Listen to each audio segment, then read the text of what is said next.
dorénavant guider à peu près toutes les pédagogies, et c'est pas le cas. Les puissances aujourd'hui, politiques et aussi économiques, sont dans une perspective de croissance et de développement. Ne sont pas du tout, pour moi, dans la responsabilité et la conscience, mais c'est trop leur demander, hein, elles ne sont pas dans cette logique de pensée. Du tout dans la sensibilité, la vulnérabilité, la responsabilité, la dignité. Tous les termes peuvent rentrer à peu près dans l'énumération de l'écologie des villes, qui est totalement déplorable, soyons clairs. Les grandes villes ont commencé à devenir probablement vivables. Il y a une forme de réveil qui est en train de s'opérer. Vivre totalement différemment, au plus près des ressources du vivant. Si la ville a été des millénaires durant l'œuvre première de notre dite civilisation, il n'y a qu'aujourd'hui les ruralités qui peuvent éventuellement sauver l'humanité, sauver l'humanité, sauver l'humanité, sauver l'humanité, l'humanité, sauver l'humanité.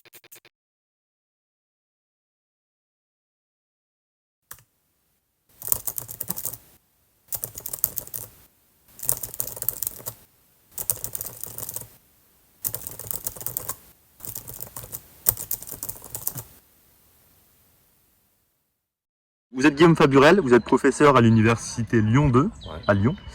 Donc vous êtes professeur de géographie, en master. Et la première question que je vais vous poser, c'est qu'est-ce que vous faites ici, en plein cœur de la Bretagne, au rassemblement organisé par l'écologiste Solo Frères, rassemblement écologiste où aujourd'hui on retrouve beaucoup de personnes conscientes écologiquement. En fait, je m'intéresse dans mes activités de recherche et d'enseignement à la question des alternatives, notamment au tout urbain et métropolitain. Donc ça se passe très majoritairement et bien plus intelligemment dans les ruralités, les campagnes. Donc j'avais découvert des travaux et ce que je faisais surtout sur son terrain, Solo Frères. Il y a de cela plus de 2 ans, je lui ai proposé de témoigner dans un de mes derniers ouvrages qui s'appelle Indécence urbaine. Et puis de cette occasion-là, on a commencé à discuter. Il m'a invité l'an dernier pour qu'on puisse poursuivre la discussion et que je présente un peu mes travaux. Et comme c'est un lieu d'une stimulation extraordinaire où on rencontre des gens très très intelligents, je suis rendu cette année. Voilà ma présence. D'accord. Et donc vous avez donc choisi la Bretagne pour y habiter. Et quelle est la raison de ce choix? Alors, la raison, elle est d'ordre pas trop affective au sens où j'ai pas véritablement d'attache, mais plutôt pour des raisons écologiques, soyons clairs. Vu ce qui est en train de se passer, la dévastation du vivant, notamment partout, les procédés d'artificialisation, il faut trouver des endroits qui, à un moment donné, alors le cœur Bretagne n'est pas le littoral, qui est surinvesti par une rente immobilière, notamment de Parisiens qui ont pas mal d'argent. Je me suis installé en cœur Bretagne, parce que là, les ressources sont là, parce que la culture, indéniablement, est quelque chose qui a résonné. Et la possibilité m'a été donnée de m'y implanter et de pouvoir aussi moi-même m'engager dans un projet d'autonomie. Donc ça prend son temps, ça fait son chemin, c'est pas d'un claquement de doigts, mais j'y arrive jour après jour, tranquillement. Voilà pourquoi je suis là. Vous pensez qu'il y a d'autres professeurs comme vous ou d'autres scientifiques qui sont conscients écologiquement autant que vous Alors bon, ça dépend du matériau sur lequel on travaille, des questions qu'on est amené à se poser, des recherches qu'on est amené à conduire, des types de publics étudiants, des formations dans lesquelles on est impliqué. Donc il y a plein de variables qui interviennent. Je pense que c'est en train d'arriver, mais bien trop lentement par rapport à l'état de nos écologies. En fait, c'est un changement de paradigme qu'il nous faut opérer, ici comme ailleurs, soyons clairs. La matrice écologique devrait dorénavant guider à peu près toutes les pédagogies, et c'est pas le cas. Il y a des effets, bien évidemment, de conservation, des effets de blocage. Donc je suis très loin d'être le seul. Il y a une forme de réveil qui est en train de s'opérer. Il y a des changements, mais un peu trop lents, à mon goût, ce qui fait d'ailleurs que du coup, je continue à enseigner, bien volontiers, c'est mon métier. Mais mes recherches, dorénavant, sont un peu moins ou beaucoup moins institutionnelles qu'elles ne l'étaient par le passé, et je travaille beaucoup plus au contact des collectifs qui changent directement et qui font alternative. D'accord. Donc vous, dans votre métier de professeur ou de scientifique ou de chercheur, parce que vous êtes aussi chercheur, est-ce que vous êtes spécifiquement orienté vers l'écologie ou est-ce que c'est un domaine parmi tant d'autres que vous étudiez? Non, je suis directement sur l'écologie politique en particulier.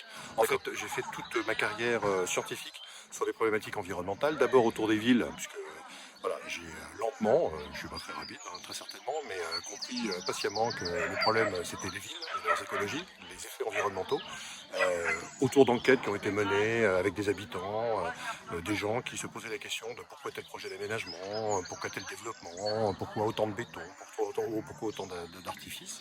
Et chemin faisant, la question s'est posée sur les thèmes de l'écologie et particulièrement l'écologie politique. Alors je vais la refaire parce que... D'accord. Oui, en fait, je travaille effectivement quasi exclusivement sur les questions écologiques depuis pas mal de temps.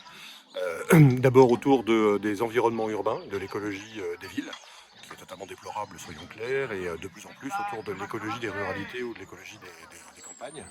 Euh, et comment dire, plutôt sous l'angle d'une écologie politique en fait, c'est-à-dire comment les puissances aujourd'hui, politiques et aussi économiques, sont dans une perspective de croissance et de développement. Ne sont pas du tout pour moi dans la responsabilité et la conscience, mais c'est trop leur demander, hein, elles ne sont pas dans cette logique de pensée. Du tout dans la sensibilité, la vulnérabilité, la responsabilité, la dignité. Tous les termes peuvent rentrer à peu près dans l'énumération. Et donc du coup, on est au croisement des chemins. En tout cas, moi j'aimerais qu'on soit au croisement des chemins. C'est bien une question d'ordre écologique et particulièrement d'écologie politique. Que voulons-nous faire autour de l'habité, autour des institutions, autour de l'éducation.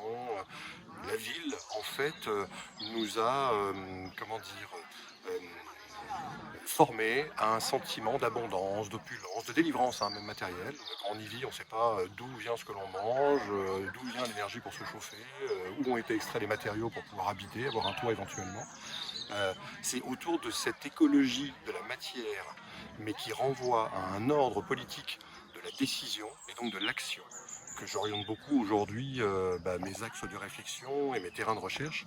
Et c'est donc autour des lieux d'alternative, des communautés, des enclaves décentralisées, des zones refuges, qu'il me semble aujourd'hui que la question écologique est la plus dignement saisie. Donc c'est pour ça que j'en fais plus qu'un stimulant, hein, j'en fais un objet de recherche et je le revendique bien volontiers. D'accord. Et donc, en quelques mots, si vous auriez un message, que ce soit écologique ou autre, à faire passer aux gens, ce serait quoi? Plein de messages, mais peut-être le premier, alors c'est la conclusion à laquelle je suis parvenu assez lentement, néanmoins qui pour moi est dorénavant acquise, c'est que les grandes villes ont commencé à devenir proprement invivables. Elles ne sont pas de bons conseils pour l'environnement et c'est là où le capitalisme assure ses rendements, une survaleur et surprofit. Il va falloir à un moment donné se poser la question, alors on n'est pas tous égaux face à cela, ça serait bien qu'on puisse l'anticiper, mais de débrancher, de partir, de quitter, pour vivre totalement différemment, au plus près des ressources du vivant. Il n'y a que dans les ruralités, il n'y a que dans les campagnes que ces choses-là continuent à exister. Je ne dis pas que c'est l'Eldorado annoncé, hein. Je dis juste qu'à un moment donné, il va falloir faire autonomie, se rapprocher de modes de vie un peu plus autosubsistants, faire un peu d'autogestion, c'est-à-dire reprendre un peu nos destinées en main, se réempuissanter, remettre en capacité. Et il n'y a que dans les ruralités. Donc si la ville a été des millénaires durant l'œuvre première de notre dite civilisation, avec des guillemets, il n'y a qu'aujourd'hui les ruralités qui peuvent éventuellement sauver l'humanité du trépas dans lequel les villes nous ont conduits. D'accord. Et donc, quelles sont les enquêtes que vous avez menées pour en arriver à ces conclusions et avec qui? Alors, les enquêtes qui ont pu être menées, j'emprunte à d'autres, hein, on est toujours en recherche, on apporte à l'édifice général un petit élément, jamais l'ensemble de l'ossature et de la structure.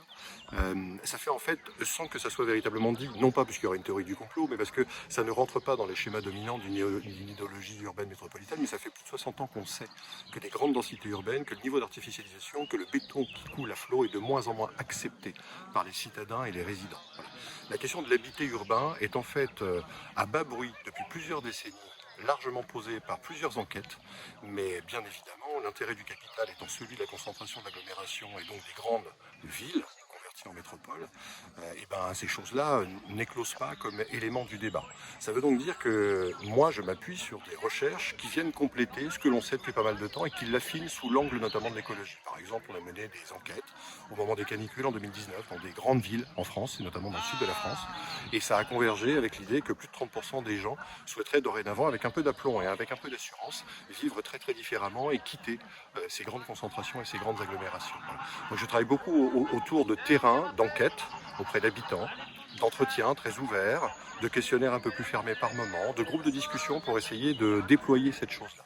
Et du coup, je fais avec des collègues qui, moi, de la géographie, mais de la sociologie, de la science politique et de l'anthropologie.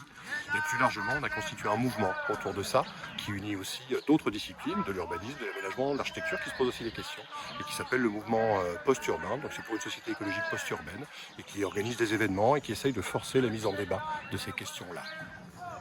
D'accord. Merci Guillaume Faburel. Merci à vous.